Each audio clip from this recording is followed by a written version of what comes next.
And it does cost us to pick every cherry. So, for example, to get the cherry on the tree or the fig on the tree, you're watering it, you're fertilizing it, you're spraying it, you're pruning it. Everything's picked and then it's packed. So, therefore, to use as much of that fruit as you possibly can is really important. The selling in the fresh market is not easy. Supermarkets have strict specifications. If the fruit doesn't meet these specifications, then it is considered waste, whether that be a second or a third. So to create other products with this fruit, it means that we're still able to do something with that season's fruit and it helps the overall bottom line of our business. We picked 250 tonne of cherries this year. 50 tonne of that would have gone to waste, considered in the fresh market.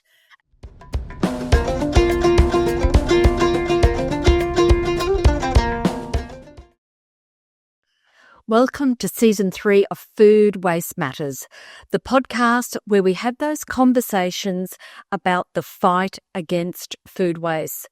So each episode we talk to people who are finding smarter ways to make the most of our food, from farmers and businesses to researchers and industry leaders. But reducing food waste isn't just about the environment.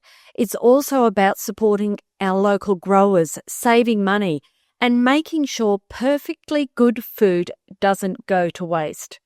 So if you're looking for practical ideas, real conversations, and actionable solutions, Food Waste Matters is for you.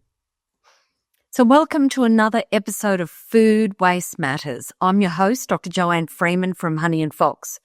So today we're heading down to the stunning Adelaide Hills in South Australia to meet Susan Cornish from Kenton Valley Cherries, a family-owned orchard with a very proud history spanning 6 generations. Since 1994, the Cornish family has been growing cherries and figs for both domestic and export markets. Now, when I first spoke with Susan, she shared a reality that many farmers face, which is growing, picking and handling fruit comes at a cost. So making the most of every piece of fruit is essential. And for fruit that doesn't quite meet retail specifications, it's not just about reducing waste, it's also about ensuring that your business remains viable. So this is something I heard repeatedly in my research in South Australia, particularly when speaking with farmers further west of the Adelaide Hills in the Murrayland Riverlands region of South Australia. Many of them want to do the right thing for the environment and to reduce waste, but they are often constrained by the cost of finding practical waste reduction solutions. For Susan, though, the answer has been value-adding. So she's been transforming surplus and seconds cherries and figs into high-quality products like jams and chutneys, and my favourite, those chocolate-coated cherries. It's their strategy to ensure that the majority of fruit is used to add value to their business. So let's dive into this conversation with Susan to hear more about how she's tackling these challenges head on and turning them into opportunities for both sustainability and profitability for their business. So welcome, Susan, to Food Waste Matters, and I'm really looking forward to our conversation and hearing all about how you reduce food waste in your business. So first of all, before we kick off, can you give me a bit of a history of the Kenton Valley Cherries and how your family actually got involved in cherry and fig cultivation? Kenton Valley Cherries is family owned and operated. The Cornish family have lived on the property for the past 6 generations and have done different farming pursuits. Simon's my husband, Craig is my brother-in-law. Back in 1994, they planted 1,000 cherry trees. And we then diversified into figs in 2005 with initial 500 trees planted. Currently, we have 30,000 cherry trees, picking around 250 to 300 tonne of cherries annually, cherry season, and 15,000 fig trees, picking about 100 tonne annually. Cherries and figs are both very labour intensive for us, so everything is picked by hand. The cherries have to be picked with the stems on them. The figs have to be picked every second day for a 3-month period. So we started growing the cherries and packing them on the kitchen table at home. So that has progressed to now we have a GP airjet optical grader that photographs every cherry about 30 times, and that determines its size, whether it's a first, second, how big the cherry is, whether it's a third or just goes to rubbish. We currently supply cherries to the domestic market, which is over 5 states. We have exported in the past to Singapore, Hong Kong, Vietnam, Canada, and Malaysia. Exporting does depend on the weather, so it doesn't happen every year, every season, because obviously down here we do get the odd rain event at the wrong time. Figs, we supply the Australian domestic market over 5 states. During cherry season, we open the Cherry Shed Cafe, which sells fresh first grade and second grade cherries, which we also sell. Well, I make frozen cherry pies, crumbles, cherry and fig jam, and assorted other jams, toppings, paste, chutneys, chocolate-coated cherries, chocolate-coated figs, under our label Fig Adelaide Hills. The cafe serves cherry slice, cherry muffins, everything cherry almond cake, scones, jam and cream are a winner, especially with cherry jam. So amongst other delicious, yummy desserts. So cherry season's about, a fresh side of it is about 6 weeks long. For us in the cafe, it can be about 8 to 9 weeks. So talking about those value-added products, which sound absolutely amazing, especially the chocolate-coated cherries, what inspired you to get into value adding and not just be a grower or a producer of cherries and figs? Okay, probably my inspiration is to actually do something more with the fruit that's wasted. I was brought up on a farm. My mum had me peeling peaches, stoning apricots, picking blackberries, and, making jam. She taught me how to make jam, make preserves, chutney, all that sort of thing. We didn't waste fruit. It was there at that particular time of the year, so you picked it and you did something with it if you couldn't eat it fresh. So for me, there is just so much wasted as a commercial orchard that it is really overwhelming. You'd like to think that you're able to use a lot more of it, but it's so busy and there is just so much happening at that time. It is hard. It has to be pre-planned. My husband is very innovative, and together we do come up with ideas. There's always an endless supply of ideas. It's a matter of some work, some don't. And Susan, you touched on it before about, how you grade your cherries in particular. Yes. And so a lot of this is based on, market specifications.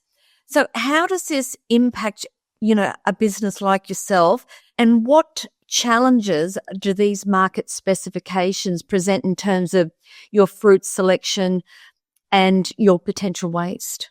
Well, we are a commercial orchard and a packing facility, so that is predominantly what we do. We want to supply the fresh market with good fruit. For us to do, everything has to be picked, like every cherry has to be picked. So it does cost us to pick every cherry. So, for example, to get the cherry on the tree or the fig on the tree, you're watering it, you're fertilizing it, you're spraying it, you're pruning it. Everything's picked and then it's packed. So therefore, to use as much of that fruit as you possibly can is really important. The selling in the fresh market is not easy. Supermarkets have strict specifications. If the fruit doesn't meet these specifications, then it is considered waste, whether that be a second or a third. So to create other products with this fruit, it means that we're still able to do something with that season's fruit, and it helps the overall bottom line of our business. We picked 250 tonne of cherries this year. 50 tonne of that would have gone to waste, considered in the fresh market. So out of that, we grade the seconds. The seconds are sold in our shed door, and we still don't sell enough. There is still a lot of fruit there that ends up going to the cows. We just have to do the best we can at the time. So from your perspective, Susan, how important is reducing waste and sustainability to your customers? Have you actually noticed a shift in consumer demand or expectations around these issues in the recent years? I suppose for us, we do get to talk to the customers direct because of the shed door.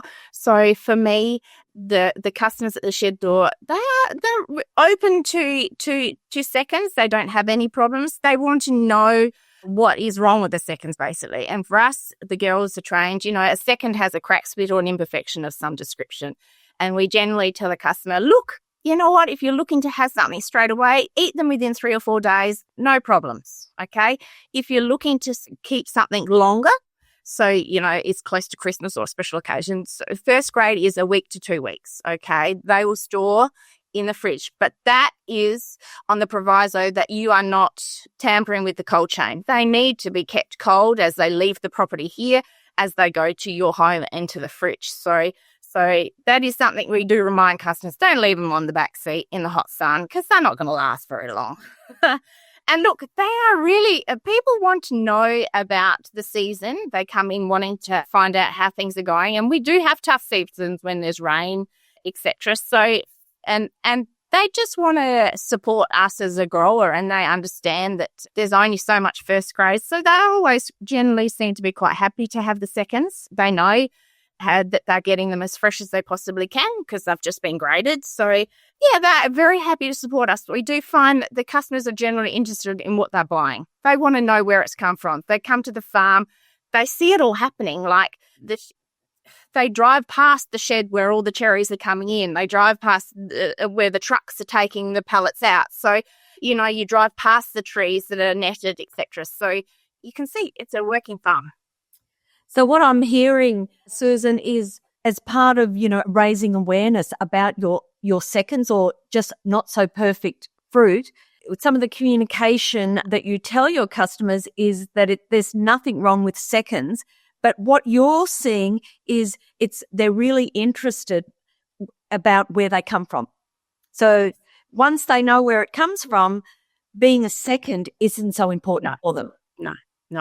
No, exactly right. So for us, we tried to do more with the seconds. We launched Fig Adelaide Hills, which I mentioned before, which is the homemade artisan chocolate coated cherries and figs in 2020.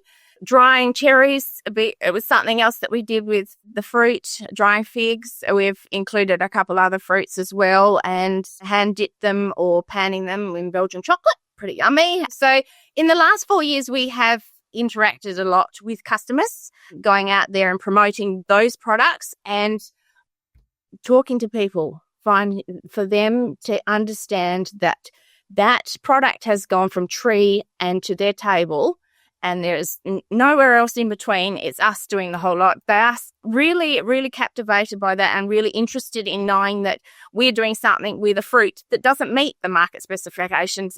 They feel like they're doing their little bit in supporting our business, which is fantastic because that's what it's all about. And for us, the chocolate coated, it's pretty awesome. We've definitely indulged. So, Susan, they're actually not only supporting a business and an industry, they're actually supporting that fight against food waste as well. Yeah, absolutely. And look, it does cost. The cherry industry, they're all dictated to with the specifications, the market specifications, and that's it was very rigid. There's not much room with market specifications. You have to meet the specifications with the first grade fruit, otherwise, you get a rejection, etc. But that is understandable because you, as a customer, if you go and buy that fruit in the supermarket, you want to know it's good fruit and it's going to last a couple of days in your fridge. You don't want to be going home and going, oh my God, that's awful, because there's no length of time. So there does have to be a certain amount of shelf life on every requirement, especially in the fresh market. I think for customers that come here, they're buying a fresh product from your shed door, which has been picked and packed probably 2 days before the max, basically, because it has to be a turnover all the time. So they're getting a fresh product. They know it's going to last. And so that's why they're quite happy with what they get. The industry as a wide addressing food waste, look, we tend to focus on increasing the percentages of first grade fruit and not necessarily on the waste, which is probably something that could definitely be looked into, because there is, here's an orchard, we're only a small orchard in comparison to some of the bigger ones in Australia, And yeah, we have a lot of waste, which we try and work with. But imagine those bigger places. It is a lot. So in our case, the cows get it, so it's probably not completely wasted. So, Susan, I'm interested in the industry as a whole with the reducing, food waste across the sector.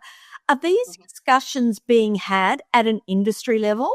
Not that I really know of, to be honest with you. I understand that the industry is a wide barrier for the fresh fruit and fresh side of things, and I suppose that's where the industry tends to focus. So increasing the percentage of first grade fruit is more important to them rather than dealing with the waste.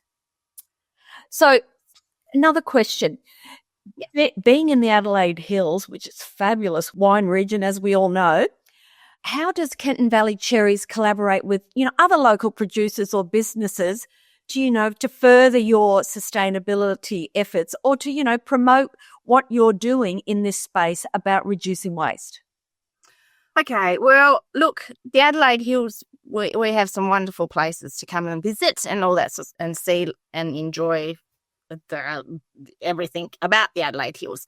But we are not involved at this stage with collaboration with anyone in particular. For us, we are still in that process of trying to deal with our own fruit, come up with different ideas that we can, create other things.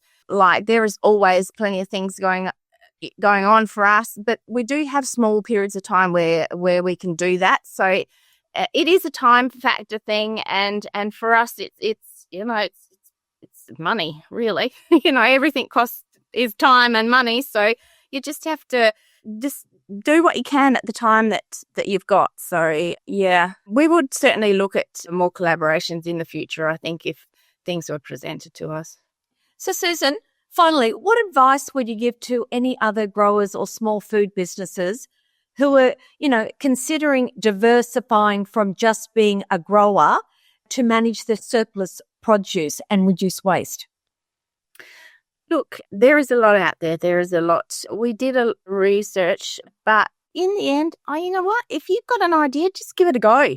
There's no harm in giving things a go. I believe in hard work and just trying new things, because, the market, look, if it's a homemade product or a product that's, that you've created, you're never going to know how it's going to sell out there unless you give it a go and give it a try. And sometimes it's an extremely rewarding process to make something and have someone turn around and go, oh, that was so awesome. Thank you. Can I buy some more? And you're like, wow, okay, someone really likes that. So sometimes it's not the need of profit. You're sort of limiting your losses and it's not about making the product. It's about making something else with the fresh fruit that you've got to be able to, make things, it all costs. So, in the end, it helps the bottom line. So Susan, just before we finish off, there's some things that have really stood out to me. So it costs money to grow your produce. Yep. So it makes sense to use as much as you can. I just love that. Absolutely. And, and it might be obvious to you, but maybe not to others. Using waste helps your bottom line because you're making money out of what, surplus fruit or what is not first grade fruit. And the other thing is there's nothing wrong with seconds.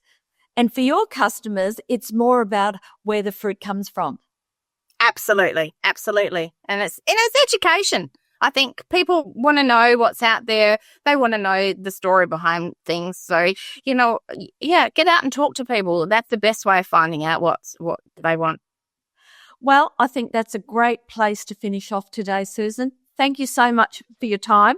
I know it's in the middle of cherry season, so I won't keep you any longer.